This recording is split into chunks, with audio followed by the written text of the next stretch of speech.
আজকে আমি তোমাদের সাথে দারুণ একটা টিফিন রেসিপি শেয়ার করব। এখানে আমি এক বাটি সুজি নিয়ে নিয়েছি, সেটা মিক্সিতে ভালো করে মিহি করে নিলাম। আর একটা আলু নিয়ে নিয়েছি, সিদ্ধ করা আলু, সেটাকে কাঁটা চামচের দ্বারা ভালো করে ম্যাশ করে রেখে দিচ্ছি। ফ্রাইং প্যানে তেল গরম করে নিয়ে আমি দিয়ে দিচ্ছি গাজর কুচি, ক্যাপসিকাম কুচি আর একটু বাঁধাকপি, সমস্ত কিছু দিয়ে নাড়িয়ে চাড়িয়ে আমি ঢেকে রেখেছিলাম। ঢাকাটা তুলে নিয়ে হলুদ গুঁড়ো দিয়ে নাড়িয়ে চাড়িয়ে এর মধ্যে দিয়ে দিলাম সিদ্ধ করা আলুটা দিয়ে পরিমাণ মতো লবণ দিয়ে এটা পুরটাকে তৈরি করে সাইডে আমি ঠান্ডা হতে রেখে দিলাম। এবার একটা বোলের মধ্যে আমি সুজিটা দিয়ে পরিমাণ মতো জল দিয়ে নাড়িয়ে চাড়িয়ে এর মধ্যে আমি ঢাকা দিয়ে কিছুক্ষণের জন্য রেখেছিলাম। ঢাকাটা তুলে নিয়ে এর মধ্যে গোলমরিচের গুঁড়ো দিয়ে আর আমি আলুর পুরটা দিয়ে ভালো করে ব্যাটারটা তৈরি করে নিলাম। ওপর থেকে দিয়ে দিলাম ধনেপাতা কুচি আর দিয়ে দিলাম কালো জিরে, সবকিছু দিয়ে নাড়িয়ে চাড়িয়ে ব্যাটারটা তৈরি করে নিলাম। এবার ফ্রাইং প্যানের মধ্যে যত সামান্য তেল দিয়ে দিচ্ছিলাম, এখানে আমি দিয়ে দিচ্ছি তিলটার উপর থেকে আমি ব্যাটারটা দিয়ে দিচ্ছি হাতা দিয়ে এইভাবে সরিয়ে সরিয়ে। তিলটা দেওয়াতে এটা দুর্দান্ত লেগেছিল খেতে।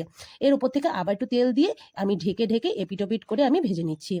তোমরা বন্ধুরা ঠিক এই প্রসেসে করে দেখো, আশা করি খেতে কিন্তু দুর্দান্ত লাগবে। আর এটা এতটাই সফট আর এতটাই নরম হয়েছিল, দেখে তোমরা বুঝতেই পারছো কতটা নরম হয়েছিল। তোমরা এই প্রসেসে করে দেখো, ভালো লাগলে অবশ্যই কমেন্ট বক্সে একটা কমেন্ট করো আর অনেক অনেক শেয়ার করে দিও।